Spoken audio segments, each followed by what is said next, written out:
Alright guys, this is the 2023 SummerSlam review. In this video, I will be going over just about every single match, every single segment, giving you a breakdown of what happened, why it happened, and what's going to happen in the future. So, with all that said, let's get right to the video. Logan Paul versus Ricochet review. As you can see, there's some guy with a black... I don't know who these dudes are, you know what I'm saying? He comes in, the match was pretty good, a whole bunch of near falls. You have a guy slide some brass knuckles onto Logan Paul, right? Then he knocks the hell out of Ricochet with the brass knucks on. I mean, don't this dude already got titanium plates inside of his right hand? I mean, what the hell? Well, he won. You know what I'm saying? They put him over. SummerSlam. I mean, he's jobbed to so many people, like I said in my preview video. So I'm not shocked, right? I'm not shocked about that.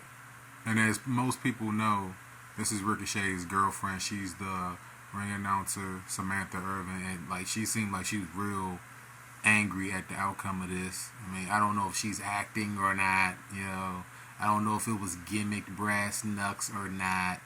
But Ricochet lost, and I haven't seen that pissed off look in a long time, so I must be doing a good thing. Okay, Brock Lesnar versus Cody Rhodes review. Stay down, Cody. Stay down, Cody. He's gonna hurt you, Cody. He's gonna beat you up, Cody. He's gonna beat you up again, Cody. Stay down. The referee gotta get involved. We're going to stop the match. Stop the match there, Cody. He's gonna get beat up again there, Cody. And 3 crossroads later, after a Kimura lock, Cody wins the match. Alright? Now, ultimately, the biggest takeaway of this is Brock Lesnar's, what can you call this? Is this a face turn? I don't know if you can call it a face turn. Because he's been a face in it. Like last year at SummerSlam, he was a face. So, this is just a stamp of approval for Cody. This has been damn near a year-long feud for him and Cody, man. Just to kind of keep him out of the title picture, because maybe putting the title on him was maybe too quick. Maybe people thought that putting the title on him was too quick. So, this is the stamp of approval thing.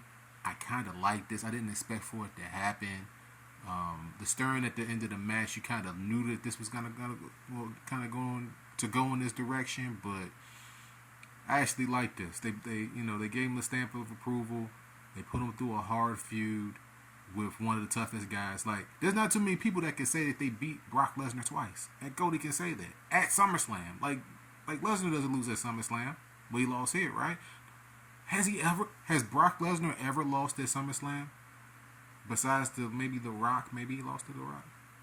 But anyway, Cody wins here. That's the most important thing that you gotta know. Alright, now it's time for the SummerSlam Battle Royal review. Didn't know that Omos was going to be in it. If anybody knew he was going to be in it, he would have been the odds-on favorite. I mean, he's just too damn big. He eliminated half the damn field. And then this is the moment where he got eliminated, so I wanted to make sure I spotlighted that. Here's another key moment in the match where Karrion Kross basically stops AJ Styles from winning the match. Their feud has been lukewarm. Maybe this kind of adds fuel to the fire. He gets eliminated by Sheamus. And ultimately, whose game is it? It's LA Knight's. He's the only guy that should have won this Battle Royal. They threw a curveball with Omos at the beginning, but just too much LA Knight, man. Completely over that crowd. I mean, on every single note, man. Literally, I'm going to tell you like this, literally the hottest professional wrestler in the world right now. And that's including MJF and Reigns. That's crazy to say that with a straight face. Shayna Baszler versus Ronda Rousey match review. I have to say, man, the crowd just after being so hot for LA Knight, man. Oh, man, it's just like it was just a major drop. They had to follow that Battle Royal, and oof. I'm just going to tell you that. Let's say that right there. Now, Baszler and Rousey were performing under MMA rules. So there's usually breaks in between, like 3-minute segments, 5-minute segments.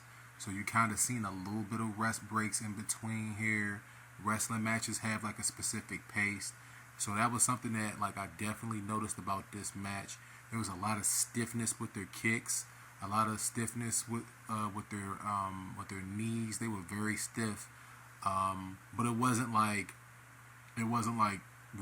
like I can't say that it wasn't like hurtful. It didn't look. It looked like WWE kicks and knees. That's what I'm trying to say. It looked like that. It didn't look like MMA kicks and knees. So they were kind of protecting each other because, like in reality, they're the best friends. Ultimately, Shayna Baszler wins the match via Karafuda clutch. Like I predicted, Ronda Rousey. I don't know if she's going to leave the company after this. I'm not sure. But it's on the table for her. Next up is the Ring General versus the Scottish Warrior. Man, Gunther's just at the top of his game right now, man. I'm going to tell y'all right now. Hard-hitting match from beginning to end. Stiffness, all that good stuff, man. All that good stuff that we like. Slaps to the chest. Knife-edge chops. Knife-edge chops. And during the course of this match, like watching Drew McIntyre, I was kind of concerned.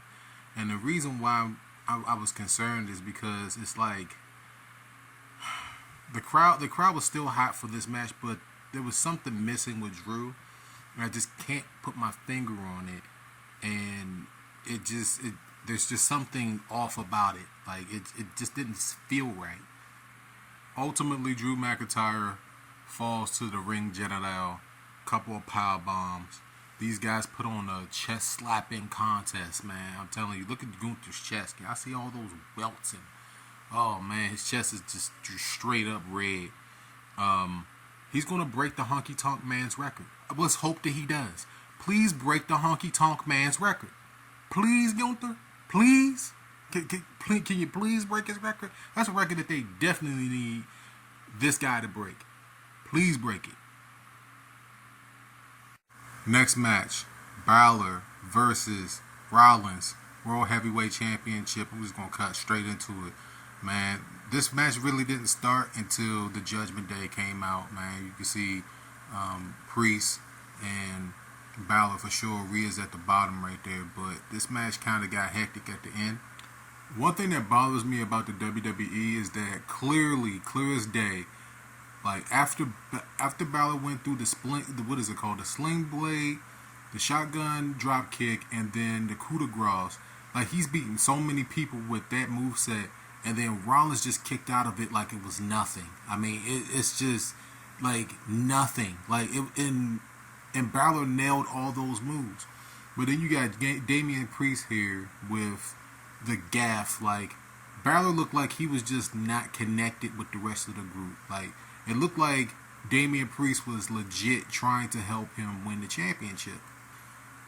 But ultimately, like I said, man, you know, if Rollins was going to lose the championship, it wasn't going to be the Balor, and it wasn't. And they found a way for Damian Priest in the Judgment Day to cost Finn Balor again. Now, is this the beginning of the end of the Judgment Day? Who knows? I don't know who besides maybe Cody is probably going to be able to take the championship off of Rollins, and that's a long time from now. Triple threat match. Bianca Belair, Asuka, and Charlotte Flair.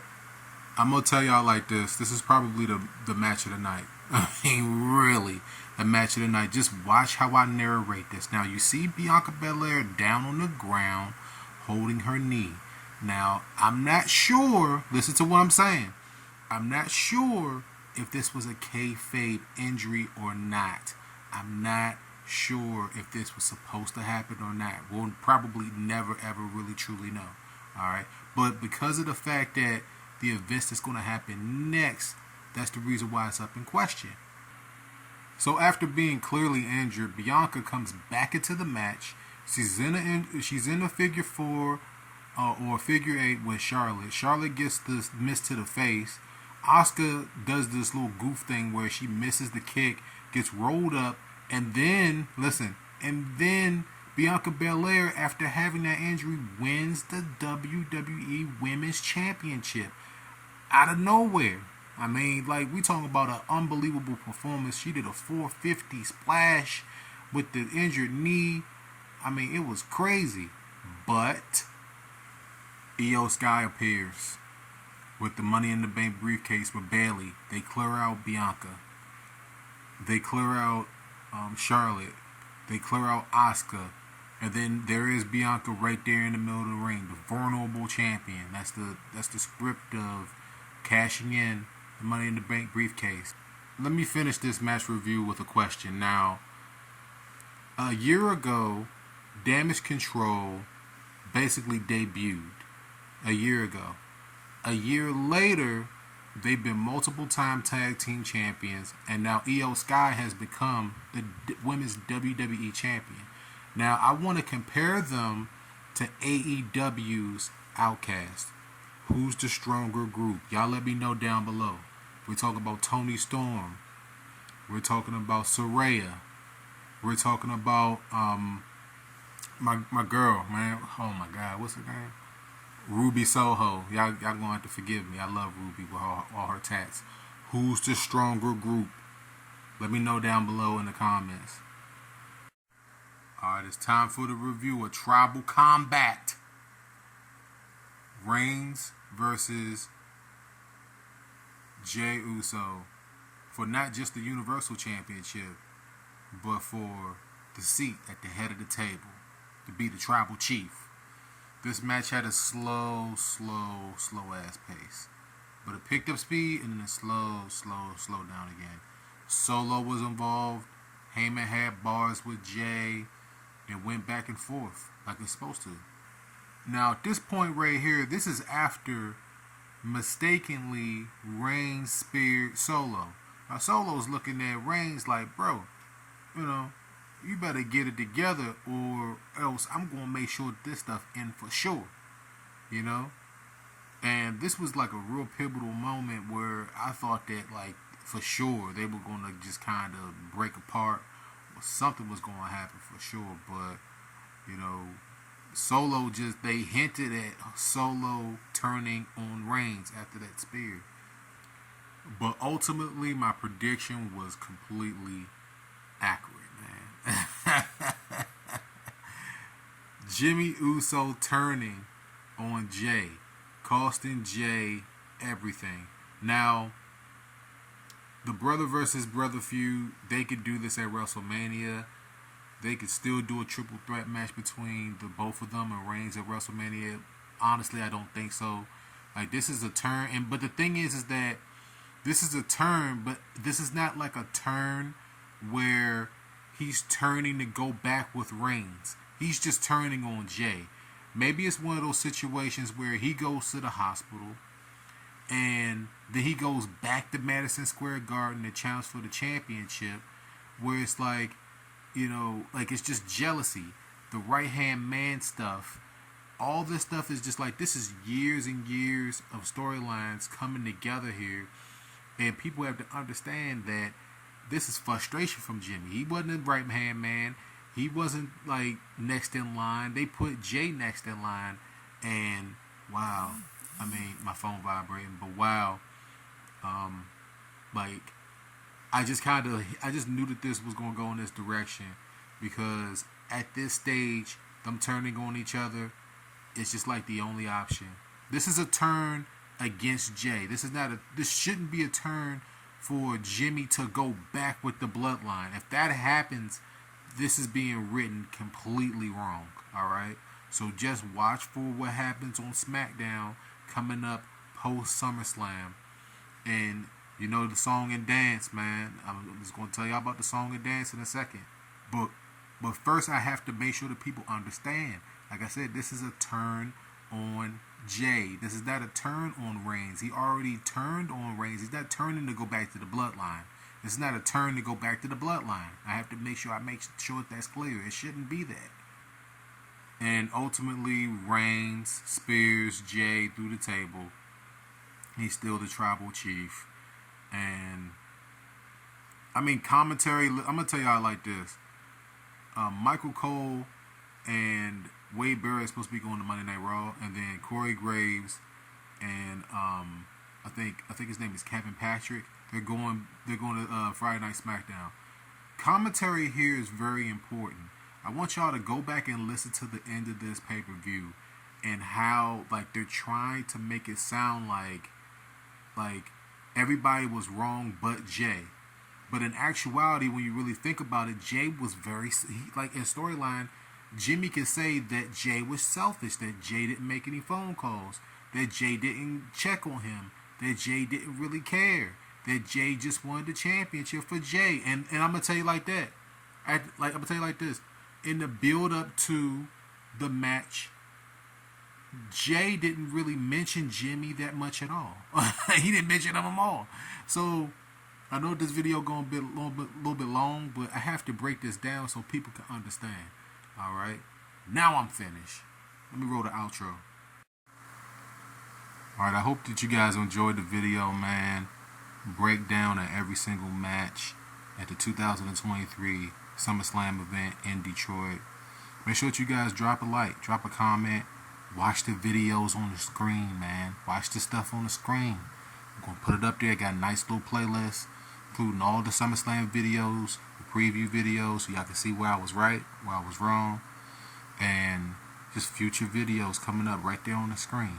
Alright? I can't point at the screen. It's somewhere on the screen here. Alright? Make sure that you guys watch that. Until next time, peace out.